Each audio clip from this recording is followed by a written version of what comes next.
Hi అండి. ఈరోజు morning లేచిన వెంటనే టీ పెట్టుకున్నాను, టీ తాగేసాను. ఇప్పుడు ఇంకైతే ఇంకా మనం ఉప్మా అయితే ఇంకా చేయబోతున్నాము. ఉప్మా వచ్చేసి నేను కూడా 1 గ్లాస్ అయితే ఇంకా పెట్టుకున్నాను. ఇంకా కొద్దిగా మిగిలింది 1.5 అవుతుంది. 1.5 గ్లాస్ అయితే ఇంకా ఉప్మా రవ్వ బొంబాయి రవ్వ చేస్తున్నాను. బొంబాయి రవ్వ కోసం ఇక్కడ మనము టమాటా తీసుకున్నాను, క్యారెట్ తీసుకున్నాను, ఆనియన్ తీసుకున్నాను, జీరా తీసుకున్నాను, రవ్వ ఆవాలు తీసుకున్నాను, కర్రీ లీఫ్ తీసుకున్నాను, మిర్చి తీసుకున్నాను, గ్రీన్ మిర్చి. ఇక్కడ వచ్చేసి మనం కావాల్సింది జీడిపప్పు. ఫస్ట్ ఆఫ్ ఆల్ జీడిపప్పు వేస్తేనే ఈ ఉప్మాకు బాగుంటుంది. తర్వాత చివరిలో మనం ఒక లెమన్ కూడా వేసేసి దాని మీద పైన కొద్దిగా బాగా పిండేసి వండిన తర్వాత తిందాం అనుకోండి, ఆ మజా వేరు. ఇప్పుడు చూద్దాం, అయితే మొదలు పెట్టేస్తున్నాను. ఫస్ట్ ఆఫ్ ఆల్ ఇంకా దాంట్లో పచ్చడి అయితే చేసేద్దాం. పచ్చడి చేస్తే ఇంకా కాంబినేషన్ బాగుంటుంది. పల్లి పచ్చడి అయితే టమోటా మిర్చి, టమోటా, ఆనియన్, కొద్దిగా చింతపండు వేసేసి ఫ్రై చేశాను. ఇప్పుడు వచ్చేసి పల్లీలు అయితే రోస్ట్ అయితే చేసేసాను. పై పొట్టు అయితే తీసేసాము మనము. ఇప్పుడు పల్లీ చట్నీ చేద్దాం. ఫస్ట్ ఆఫ్ ఆల్ మనం ఒక మిక్సీ జార్ తీసుకున్నాము, దాంట్లో ఫ్రై చేసిన పల్లీలు అయితే యాడ్ చేస్తున్నాను. ఇక్కడైతే మన కుక్కర్ కూడా విజిల్ వచ్చేస్తుంది. ఇక్కడ వచ్చేసి నేను మూత మూసేసి గ్రైండ్ చేస్తున్నాను. చూస్తున్నారు కదా, ఇలా పౌడర్ చేశాను. ఫస్ట్ ఆఫ్ ఆల్ చట్నీకి సరిపోయినట్టుగా ఇక్కడ సాల్ట్ అయితే యాడ్ చేస్తున్నాను. ఇంత వేయనులేండి, ఎందుకంటే మనకు ఉప్మాలో ఆల్రెడీ ఉంటుంది కదా, అందుకని కొంచెం తక్కువ పర్వాలేదు, ఎక్కువ అవ్వకూడదు. ఫ్రై చేసిన టమోటా, మిర్చి, ఆనియన్, కొద్దిగా చింతపండు ఇది కూడా గ్రైండ్ చేద్దాం. కొద్దిగా వాటర్ వేసి పల్చగా అయితే మనం చట్నీ చేస్తున్నాము. చట్నీ అయితే రెడీ అయిపోయింది. చూస్తున్నారు కదా, పల్చగా అని చెప్పాను కదా, పల్చగా అయితే ఇంకా వచ్చింది. మరి అంత తిక్కుగా కాదు, అంత పల్చగా కాదు, నార్మల్గా చేశాను. కొద్దిగా దీంతో మనం తాలింపు వేసేద్దాం. కర్రీ లీఫ్, జీరా, అంతే చాలు. ఇప్పుడు మనం చట్నీ గ్రైండ్ చేసామండి, చూస్తున్నారు కదా. నూనె అయితే ఇంకా పెట్టాను, అంటే ఇంకా చట్నీ బగారా కోసం ఇక్కడ నూనె హీట్ ఎక్కిన తర్వాత ఫస్ట్ ఆఫ్ ఆల్ నేను జీరా రా వేసాను. అందులో కర్రీ లీఫ్ను మనం ఇక్కడ మిర్చి అయితే పెట్టుకున్నాం. కొద్దిగా బ్రౌన్ వచ్చిన తర్వాత అప్పుడు ఇద్దాం. లీఫ్ దింపేటప్పుడు మిర్చి వేద్దాం. పట్టుకున్నాననేసి వేసేస్తున్నాను అనుకుంటున్నారా? నల్లగా అయిపోతాయి మిర్చీలు, అంత ఫాస్ట్గా వేస్తుంది. ఇంకా అప్పుడే వేయను అయితే మిర్చి వేసాను. ఇప్పుడు మిర్చి వేసిన తర్వాత మనం ఈ తాలింపుని ఒక్కసారి ఇలాగా కలిపేద్దాము. మీరు కావాలంటే ఇందులో పచ్చిశనగపప్పు, ఆ పప్పు, ఈ పప్పు, ఏ పప్పు అయినా వేసుకోవచ్చు, ఎవరు నచ్చినట్టుగా వాళ్ళకు. నేనైతే ఇక్కడ ప్లెయిన్గా మిర్చి, జీరా, రాయి, కర్రీ లీఫ్ అంతే చాలు. మా ఇంట్లో అలాగే ఇష్టపడతారు. కొబ్బరి పచ్చళ్ళు అయితే ఇంకా పచ్చిశనగపప్పు, మినపప్పు ఇలాంటివి వేసుకోవచ్చు. ఇందులో అంత బాగుండదు, అందుకనేసి కొద్దిగా జస్ట్ ఇలాగ చేస్తున్నాను. ఇప్పుడు తాలింపు వేసేసాం మనం ఇందులో పల్లి చట్నీలోకి. వేసిన తర్వాత ఇంకా అలాగ పెట్టేస్తున్నాను. ఒక గిన్నె పెట్టామండి, ఆ గిన్నెలో సరిపోయినట్టుగా ఇక్కడ ఆయిల్ అయితే ఇంకా వేస్తున్నాను. నేనైతే ఇంకా అంచనా మీద వేస్తాను పర్ఫెక్ట్గా, అందుకనేసి నేను మామూలుగా కొలత గిలత అయితే ఏం తీసుకోవడం లేదు. ఇక్కడ పల్చని బొంబాయి రవ్వ ఉప్మా అయితే ఇంకా చేస్తున్నాను. చాలు ఈ మాత్రం ఆయిల్ అయితే ఇంకా. ఇప్పుడు నేను నూనె వేసాను కదా, నూనె అయితే బాగా హీట్ ఎక్కింది. జీడిపప్పు ఫ్రై చేస్తున్నాను. ఇప్పుడు మనకు చాలా అండి, ఈ కలర్ వస్తే చాలు. మరి ఎక్కువగా బ్రౌన్ వచ్చినా కానీ సరే టేస్ట్ అనేది మారిపోతుంది. అందుకనేసి ఇప్పుడైతే ఇంకా జీడిపప్పు ఇందులోనే పెట్టకుండా సైడ్కి తీసేద్దాం, కొద్దిగా క్రంచీగా ఉంటుంది. ఇప్పుడు ముందుగా మనం జీడిపప్పు ఫ్రై చేసాం కదా, ఆ తర్వాత నేను ఇక్కడ ఆనియన్, క్యారెట్ రెండు వేసేసి జీరా వేసేస్తాను. ఇవి కొద్దిగా పచ్చి వాసన పోవాలి, కుక్ అవ్వాలి, టైం పడుతుంది కదా, అందుకనేసి ముందు ఇవే వేస్తున్నాను. ఇప్పుడు జీరా, రాయి,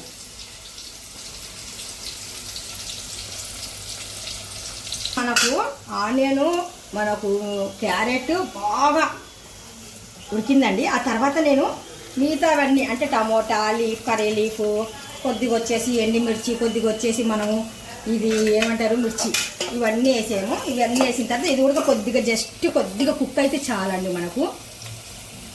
చూడండి, పచ్చని మొక్కలు. నాకు ఇక్కడ గాలి లేకపోయినా కానీ సరే ఈ పచ్చని వాతావరణాన్ని చూసుకుంటూ ఇలాగైతే కుకింగ్ అయితే చేస్తుంటాను. నాకు చాలా చాలా హ్యాపీ అనిపిస్తుంది. ఈ చెట్ల గాలి నాకు పలకరించినట్టుగా, నాకు మాట్లాడినట్టుగా నేను ఫీల్ అవుతుంటాను. చాలా పచ్చదనం పడే ఉంది కదా. సాయంత్రం ఉదయం నేను ఇలా చూస్తూనే ఉంటాను కుకింగ్ చేసుకుంటూ. నా కుకింగ్ ఎదురుగానే ఇన్ని మొక్కలు ఉన్నాయి, ఫారెస్ట్ టైపు. నిజంగా ఫారెస్టే, మొత్తానికి లోపలికి వెళ్తే ఫారెస్టే ఇదంతా. అక్కడ పప్పాయి చెట్టు ఉంది చూడండి, పప్పాయి కాయలు కూడా ఎన్ని ఉన్నాయి చూడండి. అక్కడ పప్పాయి స్టైల్ అంటారు.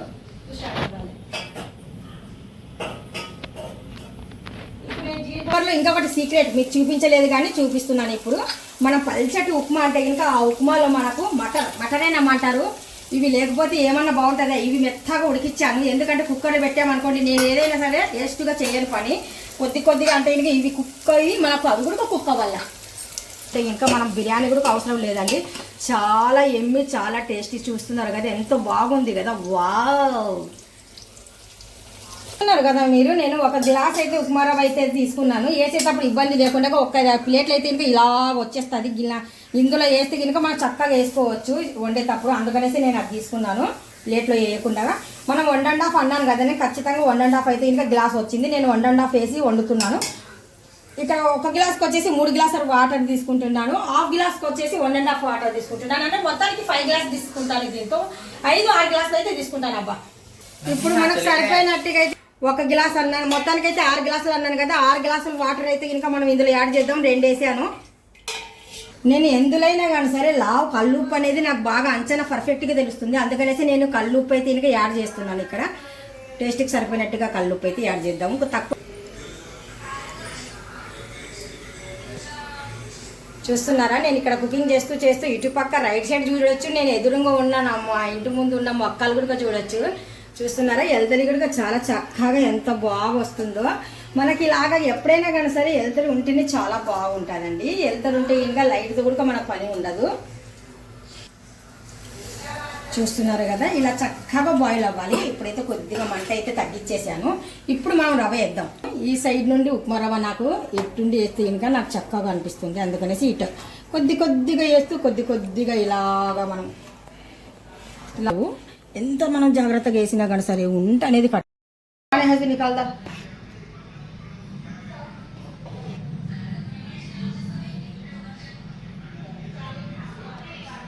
ఎంత చక్కగా కలిపినా అక్కడక్కడ మనకు ఉంటల్లాగా జాడిపోయిందండి. ఆ ఉంటలు లేకుండా కొద్దిగా థిక్నెస్ వచ్చిన తర్వాత నేను కొద్దిగా ఇంకా బాగా కలుపుతాను. ఇప్పుడు కలపనీకి వెళ్ళినా కానీ సరే ఇది పల్చగా ఉంది కదా, స్ప్రెడ్ అయిపోతుంది అనమాట స్టవ్ పైన. అందుకనేసి కొద్దిగా జాగ్రత్త తీసుకుంటున్నాను. చూస్తున్నారు కదా, ఇంతేనండి. మన ఇంటికి ఎవరైనా చుట్టాలు బంధువులు వచ్చినప్పుడు ఇలాగ చక్కగా అవి లేకుండా సింపుల్గా ఫాస్ట్గా అయ్యే కుకింగ్ అంటే కనుక మనకు బొంబాయి రవ్వతో చేసిన ఉప్మా చాలా టేస్టీగా ఉంటుంది. పైన నుండి వచ్చేసి ఇక్కడ మనము చూడండి చట్నీ, పల్లి చట్నీ కూడా టేస్ట్ అయిన పల్లి చట్నీ అయితే కనుక చేశానండి. ఈరోజు మన బ్లాగ్లో వచ్చేసి మన ఛానల్లో ఇదేనండి. చూస్తున్నారు కదా, చాలా చక్కగా మనము ఇక్కడ చేసాము. చివరిలో నేను జీడిపప్పు ఎందుకు వేస్తున్నాను తెలుసా మీకు? క్రంచీగా ఉంటుంది అనమాట. ఆ వాటర్లో మనకు కుక్ అయిన తర్వాత అది ఏమవుతుందంటే ఉడికి మెత్తగా అయిపోయి తినేటప్పుడు అంత టేస్టీగా అనిపించదు. ఒక్కసారి ఇలా ట్రై చేయండి. మరి చాలా అంటే చాలా టేస్టీగా ఉంటుంది. మీకు ఏమన్నా ఈ వీడియోలు కావాలంటే కామెంట్ రూపంలో చెప్పండి. పైనుండి వచ్చేసి ఈ వీడియో నచ్చినట్టుగా అయితే లైక్ చేయండి, షేర్ చేయండి, కామెంట్ చేయండి, సబ్స్క్రైబ్ అస్సలు మర్చిపోకండి. థ్యాంక్ యూ సో మచ్ అండి. అల్లా హాఫీజ్. చూస్తున్నారు కదా, బాయ్ బాయ్. వరహమతుల్లాహి వబరకాతుహు. Hi, hello, welcome to my channel అండి. ఈరోజు అయితే ఇంకా మంచిగా టేస్ట్ అయిన ఉప్మా చూస్తున్నారు కదండి. దీంట్లో మంచిగా వెజిటేబుల్ వేసేసి చాలా బాగా చేశాను. చాలా వేటిగా కూడా చేశాను. మన ఇంటికి ఎవరైనా చుట్టాలు బంధువులు, మన ఫ్రెండ్స్ ఎవరైనా వచ్చినా కానీ సరే అప్పటికప్పుడు మనము వాళ్ళకి ఏదైనా పెట్టాలనుకుంటే ఇంకా ఒక ఛాయ్ ఇచ్చేసి ఇలాగా మంచిగా ఉప్మా జీడిపప్పు వేసేసి కొద్దిగా బటర్ వేసేసి క్యారెట్ వేసేసి చక్కగా చేశాను. చాలా టేస్టీగా ఉంటుంది. ఈ వీడియో లాంగ్ వీడియో అయితే పెడుతున్నాను.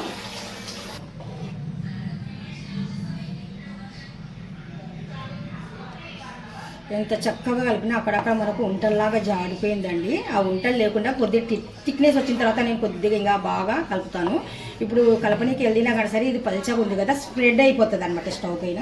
అందుకనేసి కొద్దిగా జాగ్రత్త తీసుకుంటున్నాను.